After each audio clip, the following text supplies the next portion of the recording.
I'm recording this on Monday. I have no idea what date it is, but it's a winter. I was there. So I have friends in Kansas City, got 21 inches, totally family members live up there. But I'm from New Jersey, and our snowfall in New Jersey averages about 30 inches a year, not in one snowfall, but in a year. So it's pretty amazing to get that much. But no, it's sunny here in Florida, of course. It doesn't stay up. Just if you say hi again, I'll be able to see it. It kind of goes, but then fades away. It's just really weird on YouTube. So say hello and it'll pop up.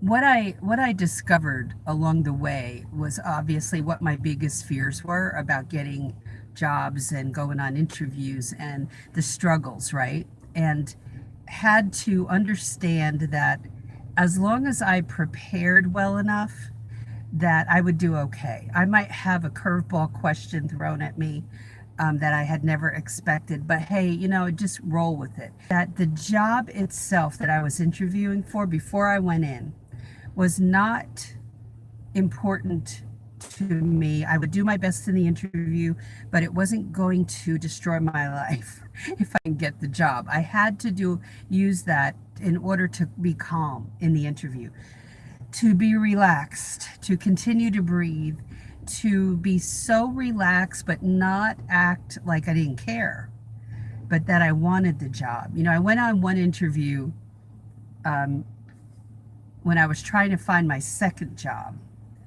and everything for the first 5 minutes was going great. And the attorney said, well, you've only been there for, 7 months. Thing to say. And the partner said, hi, how are you? We met. And then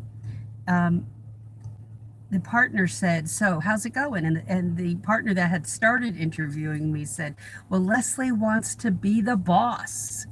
She wants to be the boss. He said that because we had talked about my experience in management of the plant nursery that I owned, and that I had what I was snarky. And so what I came away with in the end was I said, I really want to thank you for the interview. Put up the cloud I heard in the video right on this channel, and you need to go watch that, and I'll give you the part of the title and you can search for it. It's the first part is why I removed mention. And so you look that up, but you know what? I had to do that time and time again to land a job. And the object for me was to land the job. And yeah, sorry, but that worked. And so that's one of the techniques I use for a letter. And a cover letter is not simply an introduction to your resume. And if that's all it's used for, that's a huge mistake. So unfortunately, not help with placement are usually attorneys. And the attorneys don't understand it from a staff viewpoint or how to get in. They should, but they don't. And the reason the attorneys teach, their people have PhDs. So sorry, I missed your comment. It just fades out. If somebody else posts something, or watch that video, why I removed mention. Okay? The other thing, not tailored to the job. If you think sending out a boilerplate cover letter and resume, now this is my assumption that that's what is going on, but this has been a problem, that because if you don't tailor the resume and cover letter, it's like throwing a spitball against the wall to see what sticks, and you're not convincing them, and you have 200 other people applying for the same job. So how will you rise to the top? And that's tough love. But your degree, 2-year school and gotten your degree, it may be ABA approved, you may be certified, blah, blah, blah, blah. But that does not make a paralegal. Law school, because they're not teaching the practical side. And that's why I put together my course, Paralegal Inner Circle class. So, and also take advantage of that and learn from a veteran. Now, go to my website, go to a previous video, look in the description box, click on the link that takes you to my website, and you'll see for the people who've already gone through school, and I've heard so many times, they only want experience. That is not the case. That is not the case. That is an excuse, and that means that absolves us of figuring out what the problem is and why they don't want to hire me. That's because 2 years of school does not AP. 2 years of school and you get in a paralegal job, you are green. And when you get in the job, you know how to do some things. But that day in, day out practical way of running that caseload is not taught to you in school overall. How to manage that caseload is not taught to you overall in school. Okay? So the attorneys know that. They weren't taught that either. Okay? And they had to learn it the hard way. And you know what? They learned it from seasoned veteran legal secretaries and legal assistants. When I said that in the past, said, well, my attorney says I can call myself a paralegal. I graduated, I'm certified through NALA. Well, legitimately paralegal.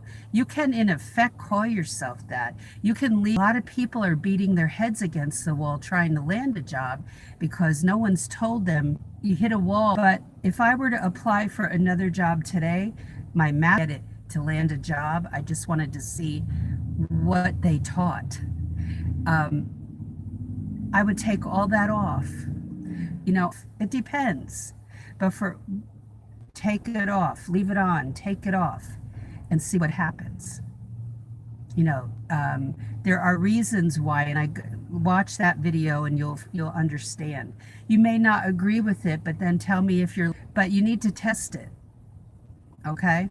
So it's a win-win for you today if you take what I'm telling you with an understanding that I have your best interests at heart. That for me, you landing a job is like the best thing that can happen in my eyes. That's the best thing that can happen if you so want to be in this career. I do that. It's not for my own ways, other methods to use to land a job in this field. And I've just told you to do and remove and put back on, remove, and have two different resumes with it on and with it off and see what kind of response. But the resume and the cover letter, they're very much show and tell. If that's confusing, last night called Cover Letter Secrets class, you get a book, a PDF, and there's 2 different cover letters I talk about, and then you can test each one. And instead of just throwing it out there, which is not the way to apply for jobs, bravo.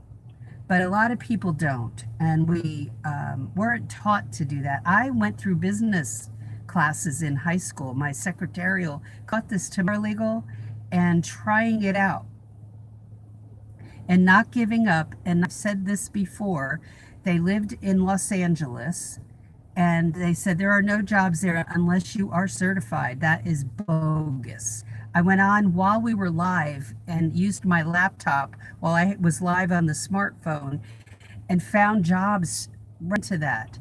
And what kind of, how good you are at searching. And if you're going to be a paralegal, you better be darn good at it. So, in the right way with the right information. And how many are you applying to? Are you applying to 5 and then feeling like you're overwhelmed? So that's a win-win when you do that. And for me, going on interviews, I didn't get the job for many times, didn't get the job even after the interview. And the sometimes I didn't talk enough. I never over talked because that's a mistake.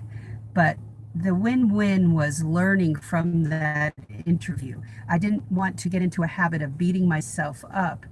If you're not getting hired, then something's amiss. Something's amiss. And it could be the type of job you're applying to. It could be the product you're sending out, your resume and cover letter, and how you're articulating things in that.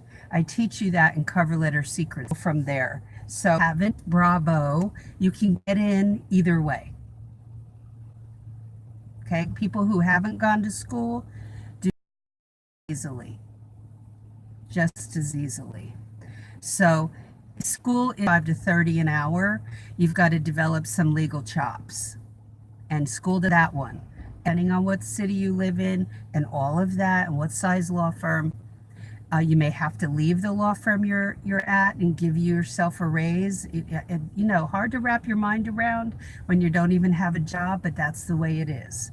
So pat yourself on the back for the wins already. And it's better to tweak the cover letter and resume. I need to maybe remove something. Your education, hallelujah. Now, I've done that and gone on the job. It's don't even have an associate's. I'm not saying I have any degree. And I've had attorneys ask me after I was hired and been there for a while, didn't you sound like you went to college? And I said, yeah, I did. Now, they never said to me, well, why didn't you put that on your resume? They didn't do that. Some will be happy that you have gone through that. Some will be thrilled that you're certified. But I had the same person who said, I can call myself a paralegal because I went through an ABA school and I got certified. And my attorney says, and yes, according to the regulations for most states, yes, you can call yourself a paralegal at that point if you went that route. But you've got to learn how to do some things. And this same person told me that when she joined the firm, she was put with a legal secretary was rightfully upset that not only did she get passed over for the paralegal job, but they're having her train the new paralegal. So ask yourself why you need training when you've gone through 2 years of school or ABA, it's ABA school, and you're certified. Ask yourself that question. So the secretary was upset, to say the least, and was very hostile towards this new employee. So the reason that this lady was passed over, more than likely, is not because her work was shoddy, because they were asking her to train, is because her attorney didn't want to let her go. She was that good. And she would be working more than likely for somebody else. And so that happens in law firms. You might be, because if you start as a legal secretary and you see yourself going to be a paralegal, and maybe there's an opening with another attorney within the firm, there's political things that come into play, and they may not let you go, your current employer, your current attorney. That happens. And so that's when you have to leave and go someplace else. So it's the games people play. It kind of backfires big time on the attorney because they lose a good employee, and none of that makes sense, but they don't want to give that person up. And it's so ridiculous. And really, she's calling it a promotion is ridiculous because she already is a paralegal. She's going to train happen and understand that what you know how to do, number one. That's a win-win when you can start to live. Very important for your headspace, as well as being able to articulate it to somebody else. Okay? So I hope Yeah, it's tough love. It is. But I'm telling you how it is in the law firm and why people don't get hired and why other times people will get hired with zero experience. And yes, you may have been hired. One lady that commented here, as I just said, she had her ABA 2 year degree certified and she got hired. But on the other hand, personal injury field, immigration, I think two into personal injury that I know of, immigration at least one, and maybe I don't know who else. These are people who have shared this with me with no legal knowledge, legal experience whatsoever. Just went in based on what I said in these videos that they had office skills. So those who are listening today that have no degree, that are looking to get in this, you have to learn how to articulate what you know. You have to sometimes remove your education from your resume. It's just the name of the game. So play the game, get your first job, and then baby, it's up to you after that. And learn all those comments, asking questions. I appreciate it because it helps a lot of people. All right. So that's it for